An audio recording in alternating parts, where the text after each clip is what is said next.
Hello YouTube, it is Toy Adventures here again with another figure review. And today guys, we're going to be taking a look at something a little more interesting. Today we're taking a look at the brand new Hammond Collection. Robert Muldoon and John Raymond Arnold from the Hammond Collection 30th anniversary. So, apparently it is the 30th anniversary of our beloved Jurassic Park. And for that celebration, there are some Hammond collections being released. Nothing too crazy or spectacular, nothing really worthy of 30th anniversary. These are all kind of standard releases, but they have the excuse to slap on the title. I was expecting maybe something larger like Dinosaurs or something. But I guess they have to do for the original Jurassic Park movie. Maybe a 2.0 Triceratops, but instead they decided to give us some characters that we knew we were going to be getting anyway. It was just a matter of time. So here we have the game handler, Robert Muldoon, and the technician, John Raymond Arnold. So these are two iconic characters from Jurassic Park. We've previously already got them in the regular line, but this is the Hammond Collection, so they're going to be a little special. I'm going to try and keep this review short because this is two figures, and we already know how big they are, and for the most part, we already know how they articulate. So it's really just here to take a look at the quality of them and how they stack up against their previous releases. Not so much for Ray Arnold because he has his only release doesn't have the jacket, and it's part of the Comic-Con special release, but I have that, so we can still compare them, and same with Muldoon. So before that, let's take a look at the box. It really isn't too much to be said. It's really just the standard Hammond Collection box. It says Jurassic Park up here with the little 30th anniversary banner. It has their full name right here.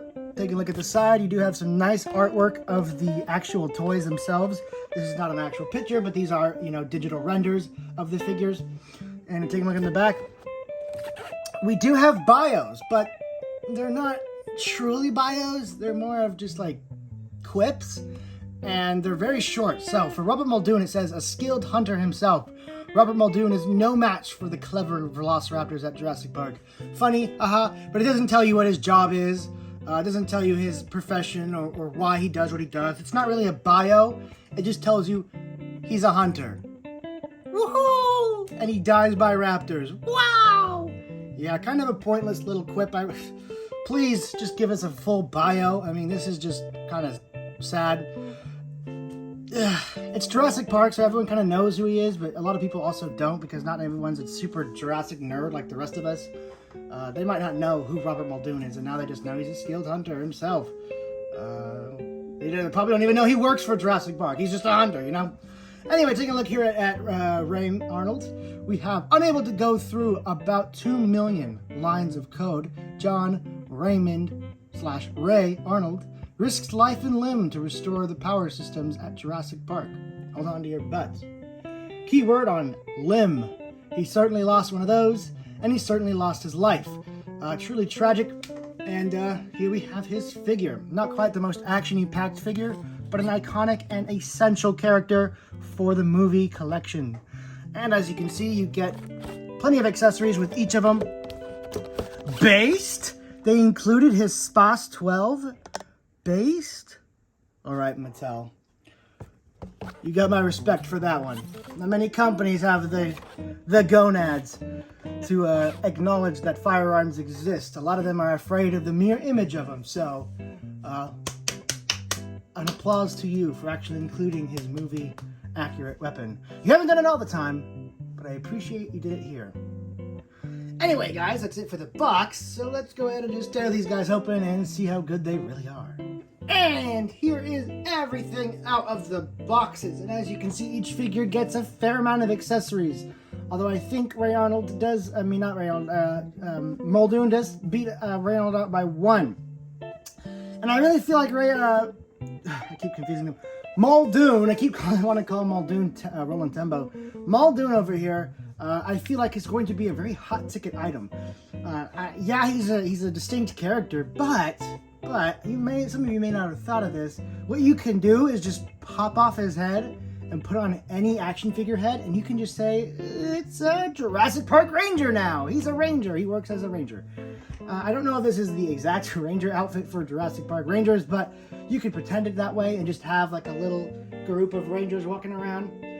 Remember, when we saw Jurassic Park, it wasn't even open yet. It wasn't fully functional, so we don't know what the true full range of staff uniforms look like, so let your imagination soar. I think this guy's a nice, massable character just to get that uniform and that SPAS 12. Very cool. As for Ray Arnold, he's really going to be bought once, unless you want to head swap and hand swap and make other technicians. That could be done.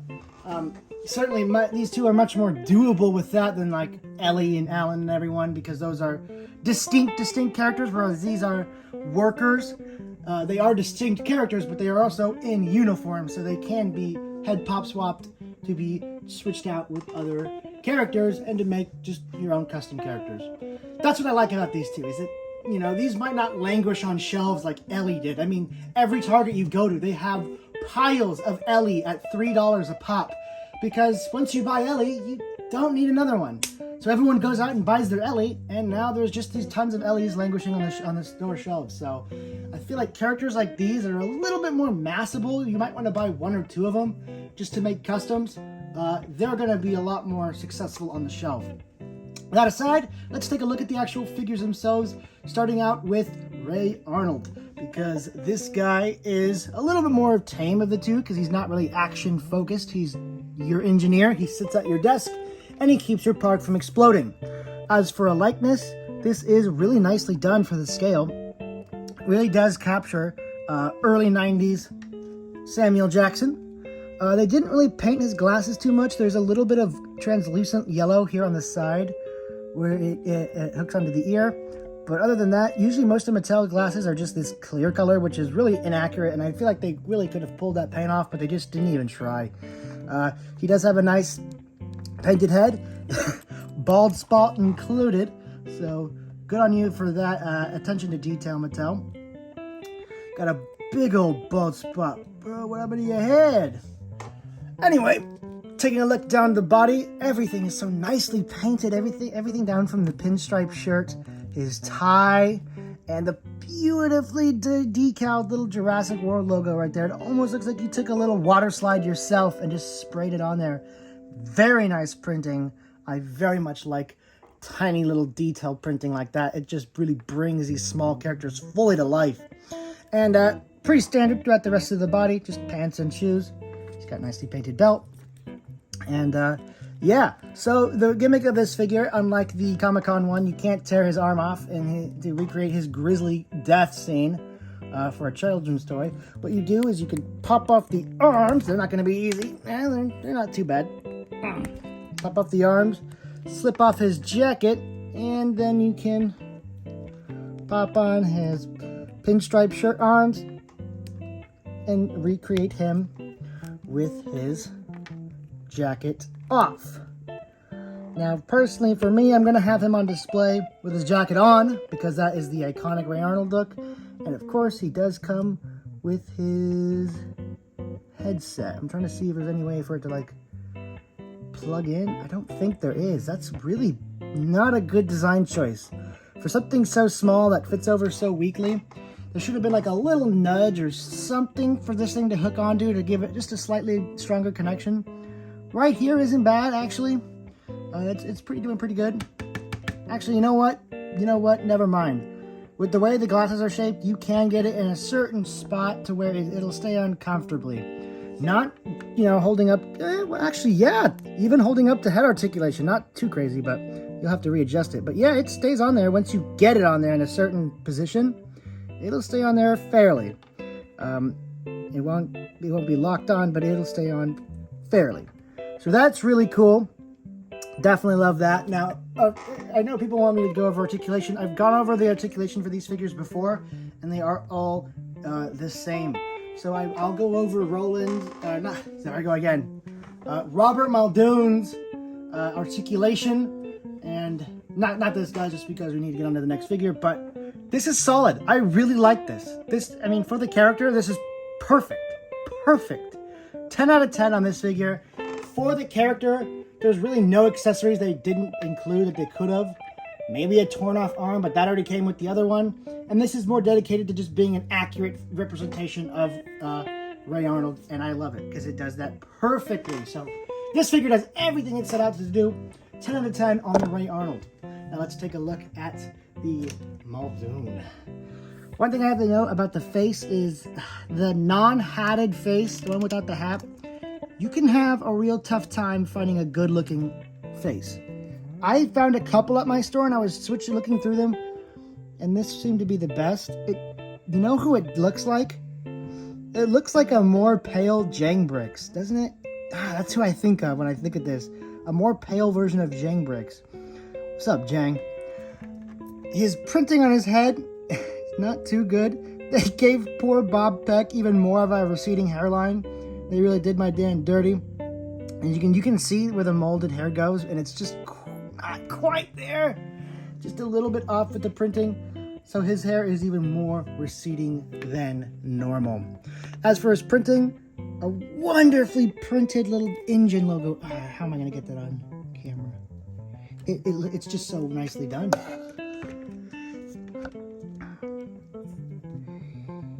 You can just barely make out some of the details in there. Even if his engine has like a little low poly picture of him. Wonderful. Those are like printing like that shows you that they can print on the glasses. They just choose not to. They can do tiny, super fine printing, as seen right here. They can. It's very much possible. They just choose not to. Mattel has the capabilities no one really expects because of the figures they put out, but they have those capabilities. They're just holding back their power for some unknown reason. Oh, cost effectiveness? These sell like crazy. Jurassic World is probably one of their best licenses.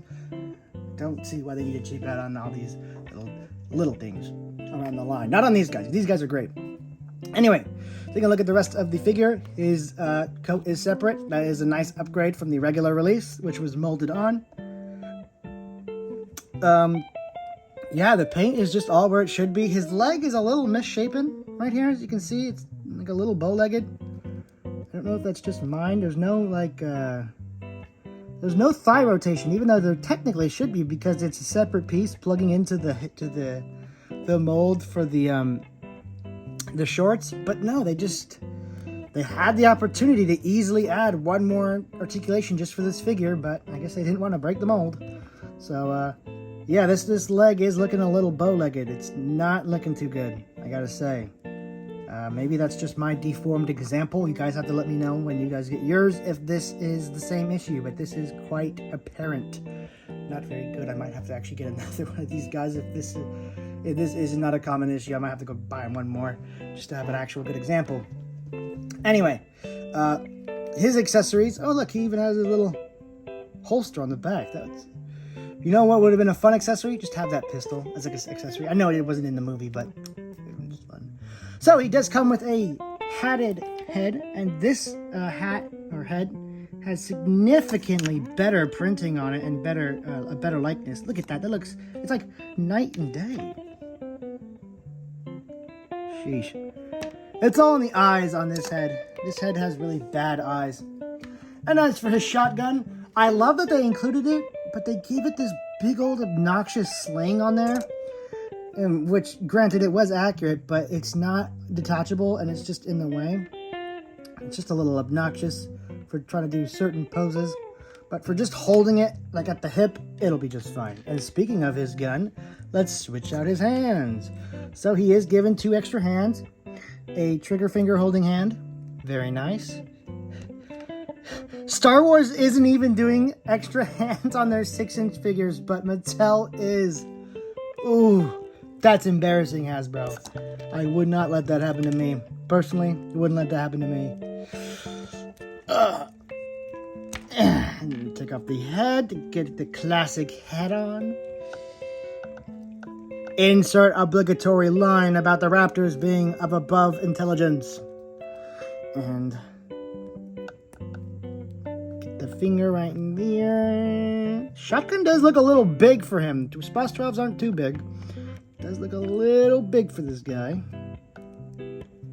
But I mean, hey, a missing gun is the least of your worries because there are so many third-party companies, Marauders, G.I. Joe, just endless companies that can produce SPAS 12s or any gun in this scale. So if a character's missing a gun, that's the least of the worries because that can be fixed.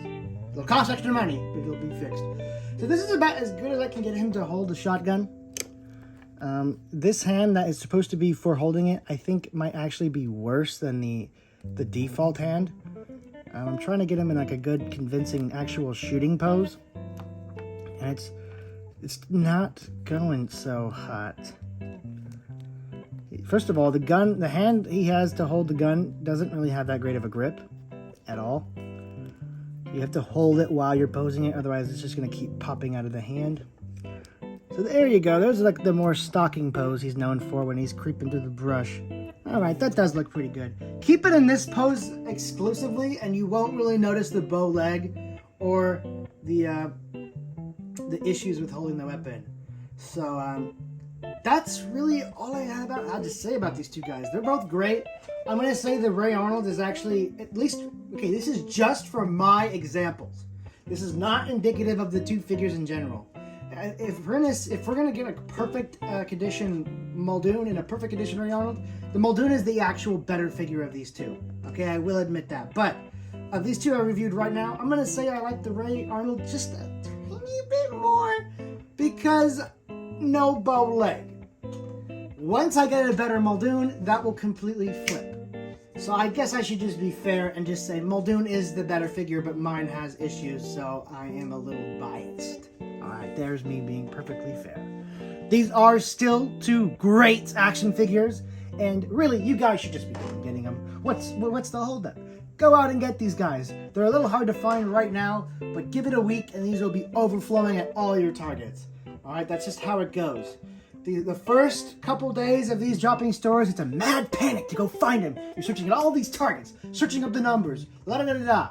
And then a week later, they are overflowing at every target there is, and they are unable to be sold. So that is the future of these guys, although I feel like at least with this there I go again, this Muldoon and the Search and Smash truck, hell, even the Risky Rescue, the Jurassic Park Jeep to an extent, are stuff that people are going to want to buy multiples of.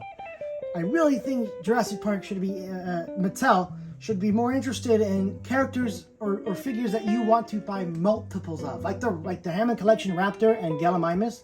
Those sold out pretty quick. You weren't really able to find too many of those at Targets after the big initial rush. Those didn't pile up like Ellie's did because people wanted to buy more for their herds. I saw them for $6 at Ross. I bought 4 of them. You know, those are characters that people want multiples of. Release a Jurassic Park worker, and that won't stay on the shelf that long. Release an Indian mercenary, it won't stay on the shelf that long because people are gonna want to buy multiples. You release a John Hammond, it's gonna languish on shelves because people buy one and that's all they need. So I really hope they pursue more just army builders if they really want to move product, because that's what really moves product. Just characters that you can mass. And that's what we want. We want to fill up our displays with just generic mercenaries to get killed off and the main characters escape. So I hope they continue doing more of this, and I'll be here to buy them when they do. So anyway, guys, that is it for this review. Actually, wait, no. It is not it for this review. We gotta do the comparisons. I always forget to do the comparisons because it always just slips my mind. And here is everyone compared to their initial release. And you can just see the mountains of improvement in between each figure. There I go again! The Muldoon just looks so much better. It's not even comparable. The vests don't even look similar. Oh, there's just a mountain of difference between each figure. I just think they did such a great job. And one thing I noticed is on this old Ray Arnold figure, there is no bald spot. There's nothing. For the Comic-Con exclusive, you can actually see where it's supposed to be, that smooth spot on his head. But you're not supposed to paint there. Ooh. Well, anyway, guys, that is it for this review. Thank you guys so much for watching. tomorrow you can expect the G.I. Joe, Snake Eyes, and Timber classified set, and the Risky Rescue with Ellie Sattler and the Jeep. And then after that, Bazooka from the classified series. So there is some more reviews on the way. Stay tuned, guys, and I will see you next time. This is Toy Adventures, signing out. Peace.